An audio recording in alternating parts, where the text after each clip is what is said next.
We are live. We are live, guys. Big show for you tonight. We had the stream crash out. I was talking about some stuff that was a little bit controversial in the stream crash. So we're going to get right back into it. On today's show, we have a big show for you. Joe Rogan is scared. Trump's behavior and policies and everything got him shook. We're going to talk about the White House in the UFC card and how that's being affected by current political events.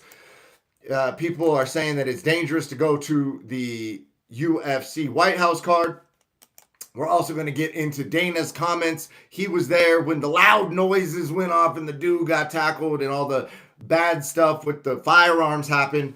And we're going to get into Schaub. Brendan Schaub has some comments about it not being a political thing to have a UFC event at the White House, even though Dana White and Donald Trump are boys, and it would not have happened under Joe Biden. Ariel Helwani pops off on Dana White, calls him absurd.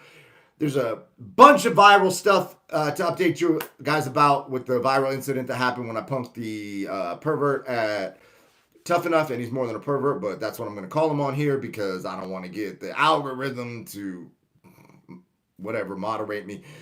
Also, I hopped on Jesse on Fire's video, and that drops tomorrow. So make sure you guys subscribe to Jesse on Fire's channel to see that video.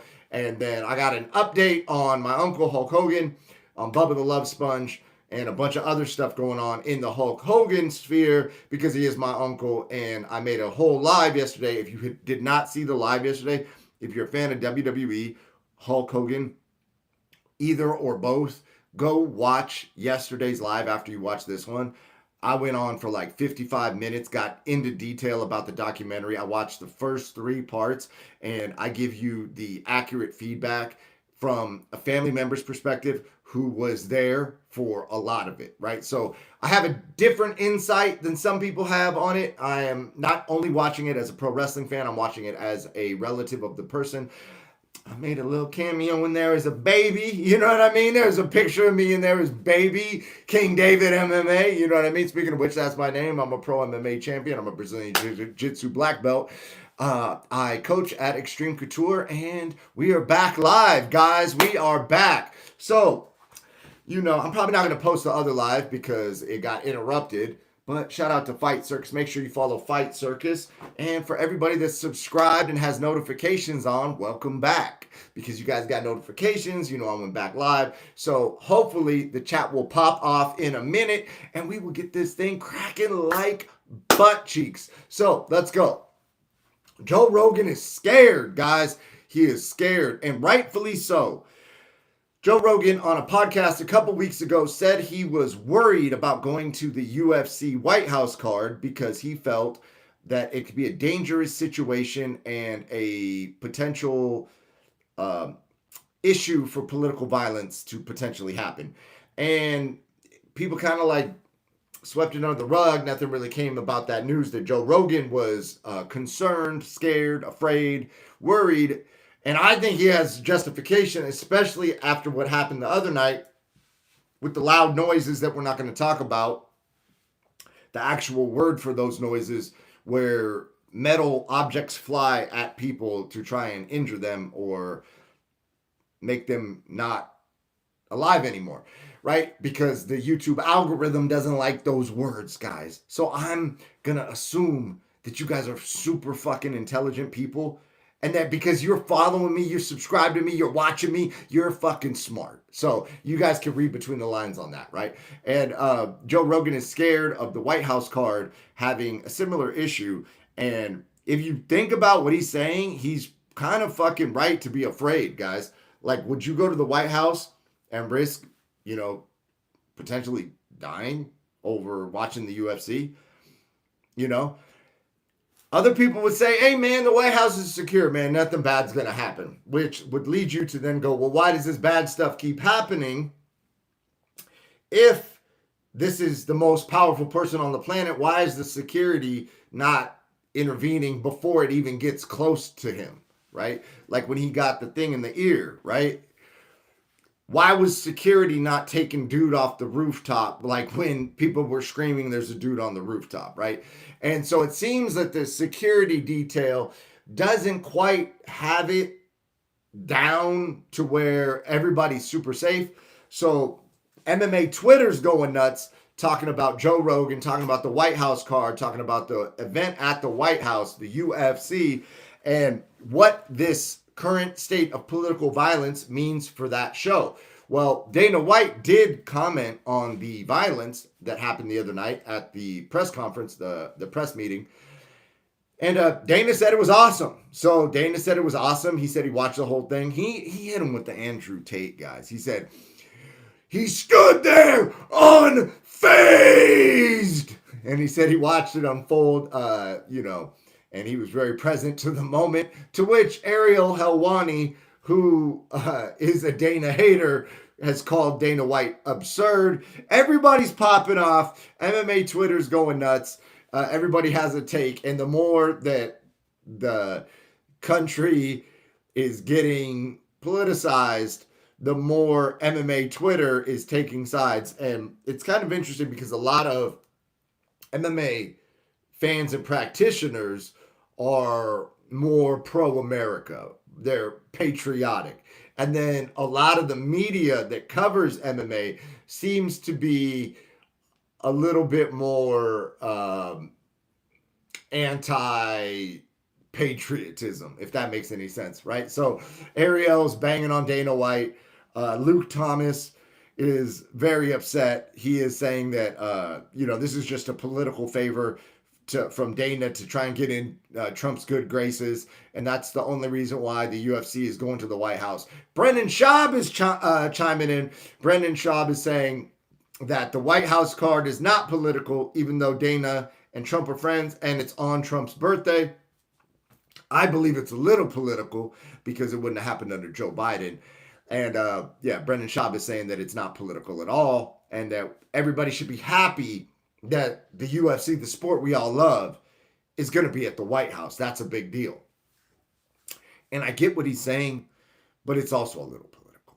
Just a little bit, right? And I also get what Rogan's saying, because it's a little bit dangerous, guys. We're living in a crazy time. So, I'm curious.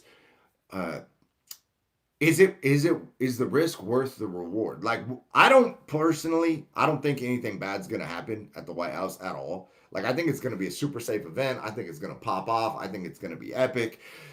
And you know what? While we're at it, while we're staying positive, let's stay positive and just envision Justin Gaethje cracking Ilia Topuria, dropping him, TKOing him, getting his hand raised, getting the belt. The American wins the belt at the White House. Let's all collectively visualize that together, guys. So that's what I'm envisioning for the White House card. But I also do understand Joe Rogan's take, which is, it's dangerous. Now, my question to you guys is Joe going to show up still? Because now this is like the third incident of political violence aimed at this current president, right? So is there more going to happen, right? Like, I don't believe there is. I hope there's not. I'm not into any of that. I think that's the wrong way to go about things.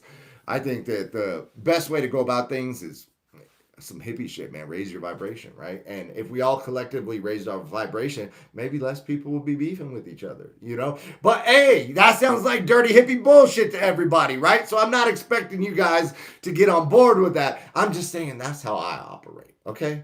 I feel like, man, can we all just get along? You know what I'm saying? We got Felicia Bell in the chat. She says, yeah. All right, she won a national championship in wrestling. So like I was saying before, I got rudely interrupted by the stream crashing, that you guys are in good company because we got winners in the chat, all right? We got real ones in the chat. I don't know where Arpon the Don went, you know what I'm saying? He was in the chat on the last one.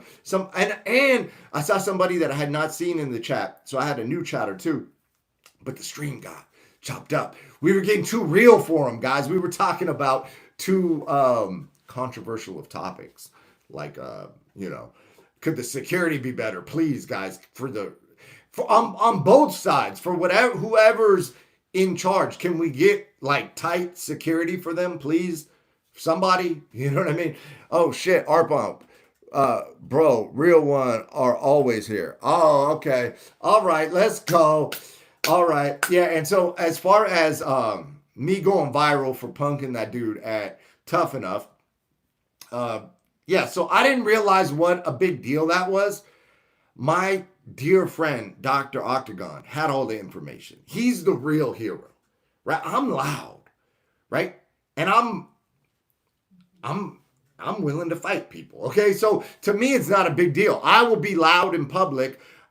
You could hear a pin drop at Tough Enough, and I'm screaming at this dude all kinds of stuff. You 15-year-old, that was you, right? You a 15-year-old, right, bro? Right? And I'm doing that because I can see my friend genuinely doesn't like this dude. You get what I'm saying? And I trust my friend's judgment, but it was his judgment. I just made a split second decision to be loud enough so that everybody can, make an educated, informed decision about who's at the venue with us, right? And so I did that. And dude, I've got so many people hitting me up, influencers. Like, I didn't know this dude was popular. I didn't, or anti-popular or whatever. Everybody at the gym hit me up today. I coach at Extreme Couture, and like the whole amateur team knows this dude. Like, people are like, oh, bro, he was trying to be a prison influencer and he got his card pulled, and now he's trying to be an MMA dude and you pulled his card, and now he's probably going to be some other thing, but he's out of, like, he's not even responding to the controversy that happened, which, hey, it's all good. I would prefer not to get involved in that because I feel like that's kind of like, people are talking about me fighting that dude for a whole bunch of money. Like, he'll make a bunch of money and I'll make a bunch of money. And I would prefer that that dude doesn't make any money off the fact that he got punked for the horrible crime he committed against that girl, right? Like, so in my head, one of my teammates and he's on the amateur team.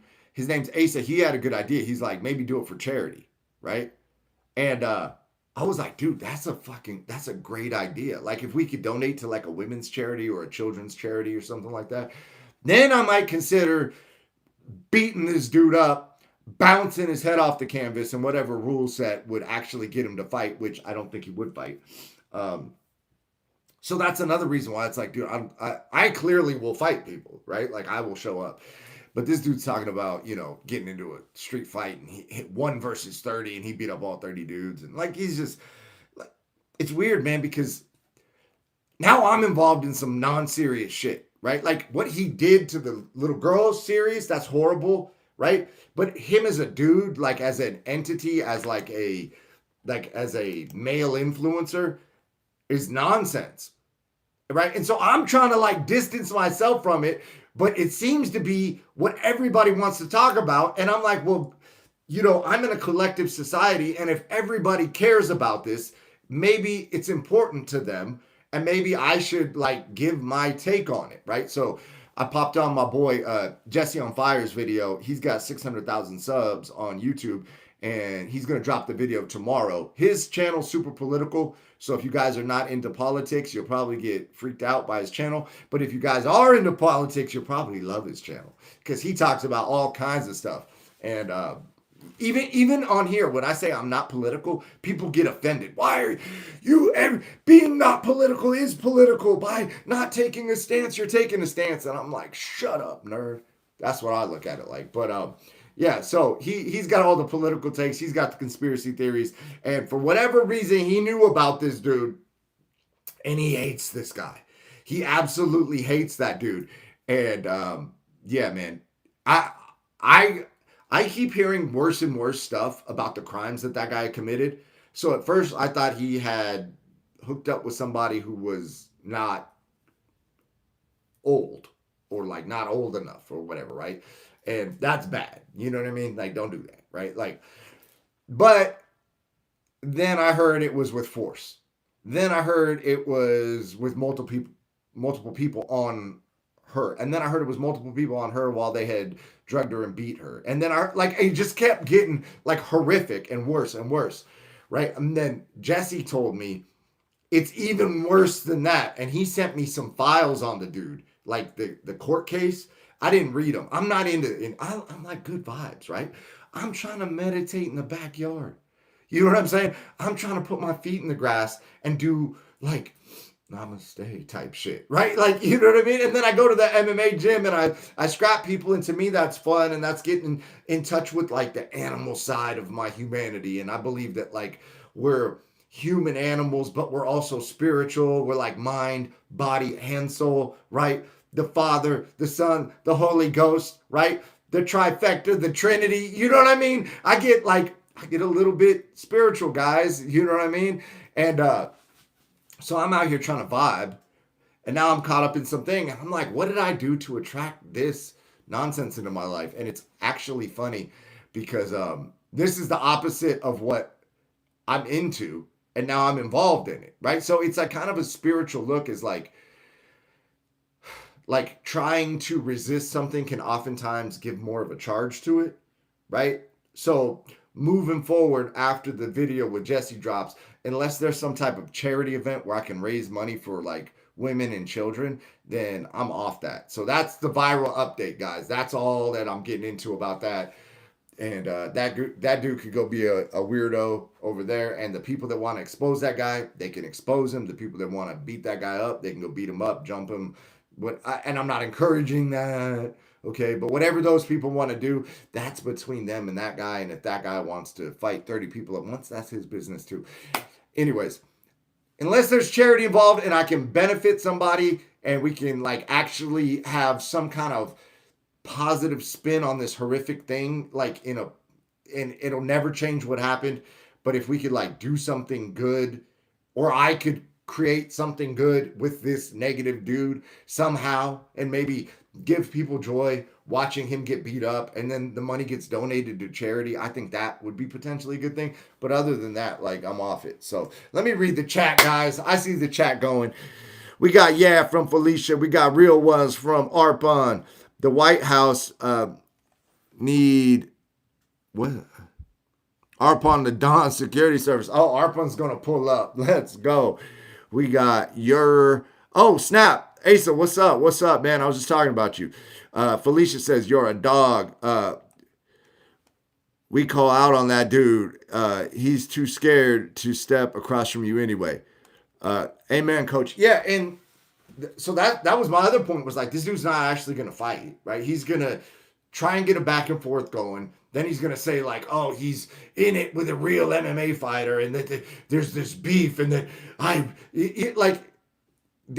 okay, that's like giving that dude some attention. And if you guys notice, I don't say the dude's name, right? Like, that's how I feel about it, you know. And yeah, so Asa, when you were telling me about doing it for charity, I was like, that might be the best idea out of it all. But I still don't think the dude would show up. And I actually think that's the kind of, not, the play he should have been was like, hey, man, because he's going with the he's innocent thing. Like, and it's all a misunderstanding. And what he kind of should have done maybe was go, hey, bro, I'm innocent. I can't have you talking about me like this. I know you're a pro MMA fighter. All right, you might beat my ass, but you're not going to punk me because I'm not a punk, right? So I've got a choice here. Do I let you punk me, or do I get my ass beat? I'm going to get my ass beat, right? He could have said that and then like set up some fight, got a bag, put me in a position where I kind of had to fight the dude, you know, and that probably would have been the play. And then he would have at least been able to be like, hey, man, you know, I stand that I was innocent. Or he could even went even further and said like, hey, man, that was 18. I made a horrific decision while I was, I mean, I guess there was drugs involved. Maybe he could say he was on drugs, even though he may not have been. I don't know the details. I didn't read the shit, right? But like, I made a horrific decision. He's got to be 34, 35-ish now, right? 40-ish. So he's in that age range, right? He's over 30. That was decades ago. I made a horrible decision. Nothing will ever change that. And I'm willing to make amends with the public by taking the L that I need to take. So I'll scrap you. I don't think I'm going to win, but and maybe he could have suggested donating to charity. Like, you know what I'm saying? But he's not the dude for that, right? So anyways, we'll move on, guys. And yeah, so that's kind of the update with that. And someone asked me on the Hulk Hogan video that I dropped yesterday about my uncle, because my uncle's Hulk Hogan, on his documentary. I was giving like an inside take on it on the first 3 episodes of it, which if you haven't seen the documentary, I haven't seen the 4th episode, so I can't vouch for the 4th episode, but I can vouch for the first 3 episodes. They're fucking phenomenal. They're phenomenal. If you want to get inspired, if you want to see the work ethic it takes to be number one, if you want to see like, hey man, how'd that guy get famous? Like what he actually did, dude, the documentary's fucking amazing. And you'll also see people upset at him. People who weren't number one, mad at him because he's number one. And then you could like put yourself in that position like, dude, if I'm the dude or I'm the chick, people are going to be mad at me because I'm in a place above them in this given field. And that comes along with it, right? Like, so if you wanted to be a UFC champion, guess what? A lot of people are going to get mad at you. Oh, I could beat that dude. I could fight that guy. That person's not good. If I was a UFC champ, I'd fight this way. If I was the UFC champ, I'd do this. Everybody's going to have an opinion, but there's only one person in the number one spot, right? So winners will definitely be able to relate to the documentary. And if you haven't watched my reaction to it, watch that.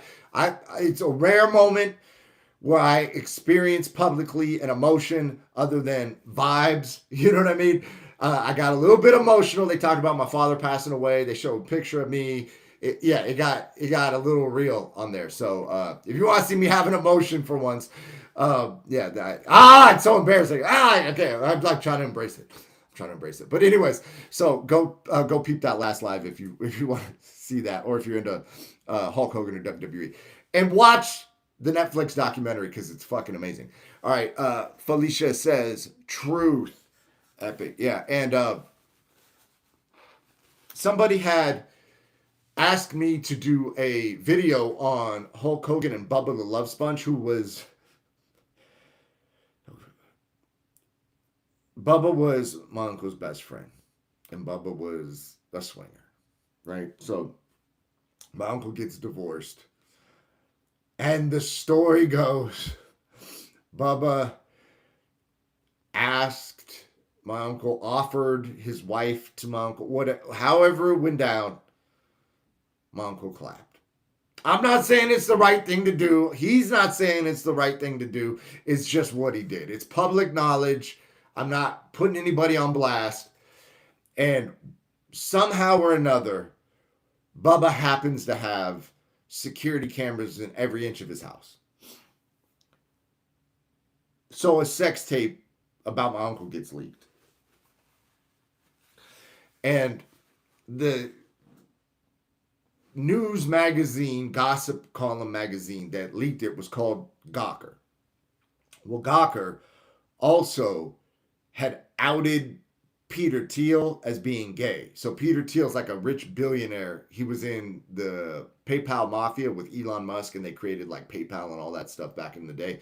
And now he's a very, very, very powerful dude in Silicon Valley and in American politics. And people are saying that he is who is putting up JD Vance for president in 2028, and he is the person behind it all, and he's involved in Palantir, and there's like a lot of conspiracies and a lot of stuff about Peter Thiel. Anyways, Gawker also outed Peter Thiel as gay, or they outed his boyfriend or something, right?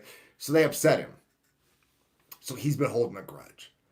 And now Gawker releases non-consensually the sex tape of my uncle Hulk Hogan, right? And Peter Thiel's like, hey man, you want to sue him? I'll pay for the best lawyers on the planet.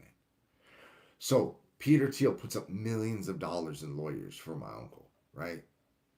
Because there's a difference between being a billionaire and being a millionaire. Like even if you got 10, 20 million, you still don't want to drop 8 million on lawyers. But a billionaire will drop he'll have a team of the best lawyers, right? $1 million each. I want 10 of them, right?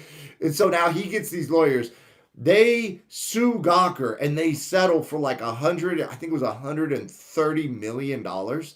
And after all the fees and everything, allegedly, I'm not trying to put his business out there like that, but allegedly the story has it, my uncle collected 60 million. So somebody wanted me to pop off and do a video on their former friendship turned into, did Bubba leak the tape? Was it Bubba's maid or his assistant that leaked the tape?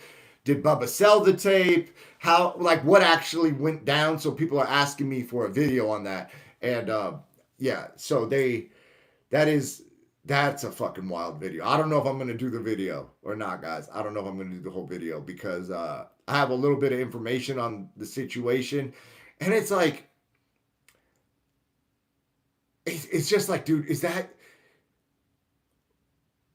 like, to me, it's like it happened to a family member, right? So on one hand, it's like, why am I bringing up old shit, right? And then on the other hand, it's like, I got some inside information. And then on the other hand, it's like, what do I want this channel to be moving forward, right? So I was thinking about connecting with Bubba and going on his show, and maybe I'll ask him face to face about it, right? Because I feel like that's more the authentic thing to do, is be the voice of the public directly to the person rather than speculate. And then I'm doing what Gawker was doing, which is being like a gossip channel. You know what I mean? And I don't know if you guys noticed this or not. We're late in the chat, right? So I can tell you guys the inside scoop. I title these videos very controversially. And I have really clickbaity like thumbnails. But if you guys notice, I always try and drop a positive message. And a lot of times I figure out a way to work the crazy ass title into something that is positive about the person that I'm speaking about. So for instance, Joe Rogan's scared, right? But I agree with him, dude. Like, does Joe Rogan's got a family, he's got kids, he's got a wife. Does he want to go risk it on the off chance that something pops off at the White House? Like, what's it worth at this point? You know what I mean? To go be a part of the cool kids club at the White House? Well, you are making history. It will be a historic event, but at what risk, right? And then how do you explain that to your wife, right? And then, you know, some dudes are like, hey, listen, I'm the man of the house, right? It's God first, then the husband, then the wife, in that order, right? There's other people that are like, happy wife, happy life. I take that to mean find a happy woman who's happy already and you'll have a happy life. Other people take that to mean do whatever your wife says, just keep her happy and she won't be mad at you, right? And it's like, I don't subscribe to that. I don't know what Joe Rogan's relationship is with his woman, right? So maybe he's got to explain that. How do you explain that to the kids, right? Like, what if the kids don't want you to go, right? So will Joe Rogan be at the White House? Now we have more reason to tune in, right? So you see how that, even though it's a clickbaity ass headline, I'm like trying to put a positive spin on it, ask some questions, bring in like interpersonal relationships, talk about like the dynamic of how people have different viewpoints on running a household. You know what I mean? Get people to ask questions, even if you're questioning to yourself, you know, how would I like to run my household when I get married? Or if you're a woman, how would I like my husband to run it? Or maybe you're going, I'm the woman, I'm going to run it. Like, and then a dude might be like, that's not what I'm looking for. Another dude might be like, that is exactly what I'm looking for. Another mother.